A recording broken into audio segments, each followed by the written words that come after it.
जब सास ने खा ली हंसने वाली दवा। कुसुम अपनी बहू सुरभि और बेटे ऋतिक के साथ रहती थी।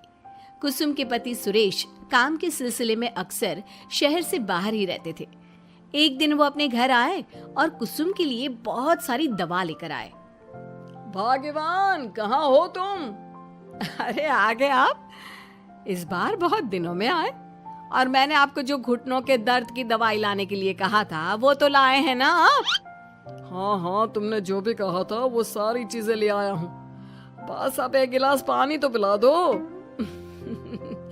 सुरभि, एक गिलास पानी तो लाना। सुरभि जल्दी से पानी लेकर आती है। सुरेश सुरभि के सर पर हाथ रखता है और उसका हालचाल पूछता है। बहू, ये तुम्हारी सास के लिए मैं कुछ दवाई लाया था। तुम देख लो ये दवा। तुम्हारी सास तो है भुलक्कड़, किसी और दवाई की जगह कोई और दवाई खा लेगी तो लेने के देने पड़ जाएंगे। सुरेश एक एक करके सुरभि को दवाई बताने लगा। देखो, यह घुटने के दर्द की दवा है। यह घुटनों के दर्द के लिए मालिश का तेल है। रोज रात को मालिश करनी है इससे। ये बीपी की दवा और ये कमर दर्द की। एक दवाई की शीशी हाथ में लेकर कहते हैं, लेकिन ये दवाई किस चीज की है? लगता है मेडिकल वाले ने गलती से दे दिया। सुरेश कुछ दिन अपने घर वालों के साथ रहता है और फिर शहर से बाहर चला जाता है। सुरभि रोज अपनी सास को दवाई दे देती है, लेकिन एक दिन वो घर के काम में बहुत व्यस्त होती है और अपनी सास को दवाई देना भूल जाती है। लगता है सुरभि को आज बहुत ज्यादा काम है। चलो कोई बात नहीं, मैं खुद ही दवा ले लेती हूँ। अरे वाह, ये दवाई तो बहुत स्वादिष्ट है। थोड़ी सी और पी लेती हूँ। इस तरह कुसुम थोड़ी थोड़ी करके हंसने वाली दवाई की पूरी बोतल ही पी लेती है। माँ जी, आज मेरे मायके वाले आ रहे हैं। भैया का फोन आया था। क्या कहा? मायके वाले? अरे तो तू यहाँ क्यों खड़ी है? खाने में कुछ अच्छा सा बना ले। माँ जी, आप इतना हंस क्यों रही हो? आप मेरे मायके वालों का मजाक तो नहीं बना रही हो ना? नहीं नहीं नहीं, मैं कहाँ मजाक बना रही हूँ। मैं तो बस बता रही हूँ। माँ जी, आप झूठ भी बोलती हैं। आप अभी तो हंस रही थी। कुसुम हंसती ही रहती है। सुरभि वहां से चली जाती है और खाने की तैयारी में लग जाती है। थोड़ी देर बाद सुरभि का भाई और सुरभि की माँ आते हैं। कुसुम उन्हें अंदर बिठाती है और अपनी सास को बुला लाती है। समधन जी, कैसी हैं आप? मैं तो ठीक हूँ। आप बताइए, आप कैसे? आंटी जी, आप इतना हंस क्यों रही हो? मैं कहाँ हंस रही हूँ बेटा। जब कुसुम लगातार हंसे जा रही थी तो उन्हें इंसल्ट फील हुई और वे वहाँ से जाने लगे। अच्छा बहन जी, हम चलते हैं। आपकी मेहमान नवाजी का बहुत बहुत शुक्रिया। सुरभि की माँ जा ही रही थी, तभी उसका पैर फिसल गया और वो बहुत तेज गिरी। माँ, आप ठीक तो है? अरे बहन जी, आप ठीक तो है? आपको चोट तो नहीं लगी ना? आप मुझसे पूछ रही हैं या मेरा मजाक उड़ा रही हैं? बहन जी, पहले तो आप इतनी बदतमीज नहीं थी, लेकिन अब क्या हो गया है आपको? माँ, आप ठीक तो है ना? अंदर चलिए, मेरे कमरे में आराम कर लीजिए। नहीं सुरभि, हम जा रहे हैं। हमें अपना मजाक और उड़वाने का शौक नहीं है।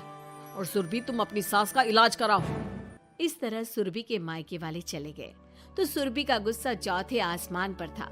उसने अपनी सास से कहा, माँ जी, आपने मेरे भाई और मेरी माँ के साथ ऐसा क्यों किया? अगर आपको उनका यहाँ आना अच्छा नहीं लगा तो आप मुझसे बोल देती। इस तरह उनकी इंसल्ट करने की क्या जरूरत थी? नहीं बहू, मैंने कुछ नहीं किया। अरे भला मुझे क्या पड़ी है जो तेरे घर वालों का मजाक उड़ाऊंगी? देखिए देखिए माँ जी, आप अब भी हंस रही हैं। आपसे तो बात करना ही बेकार है। सुरभि वहां से चली जाती है। अगली सुबह सुरभि को बहुत तेज बुखार हो जाता है और कुसुम उसे आवाज लगाती हुई उसके कमरे में जाती है। सुरभि, सुरभि, क्या हुआ? अभी तक सो रही हो तुम? क्या हो गया? माँ जी, मुझे बहुत तेज बुखार आ रहा है। अच्छा। ठीक है, ऋतिक को बुलाती हूँ।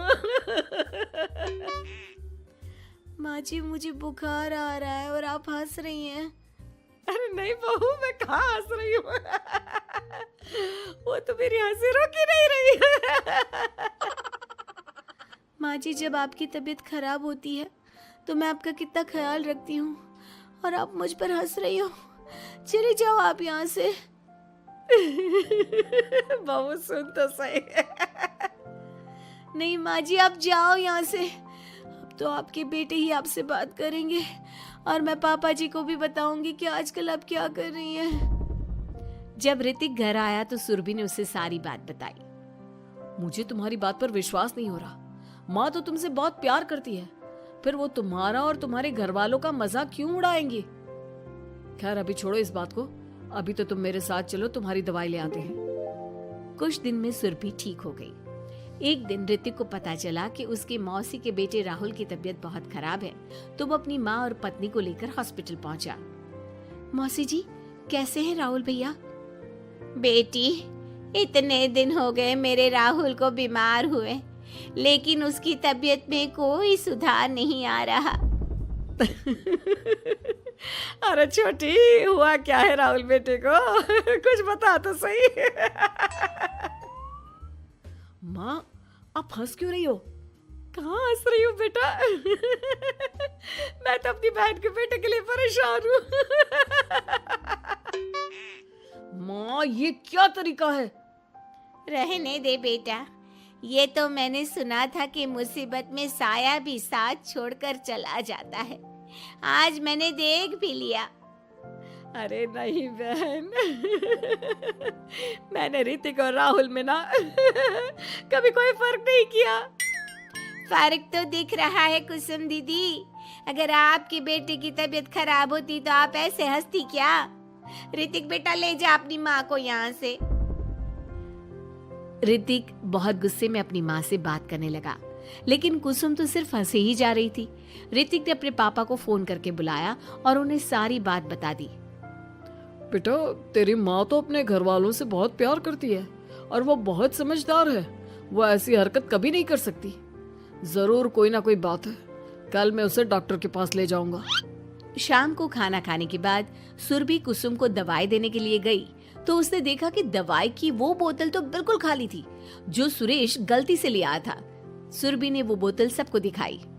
अरे, ये दवाई तो गलती से आ गई थी और मुझे तो पता भी नहीं कि ये किस मर्ज की दवाई है। कुसुम, क्या तुमने ये दवाई पी थी? हाँ जी, एक दिन जब वो काम में लगी थी ना, तो मैंने ये दवाई पी कर देखी थी।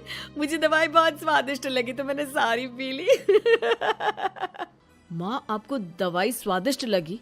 अरे आप भी बच्चों जैसी बात करती हो। ऐसे कोई भी दवाई नहीं पीनी चाहिए, इससे कोई बड़ा नुकसान भी हो सकता है। मैं अभी डॉक्टर से पूछ कर आता हूँ।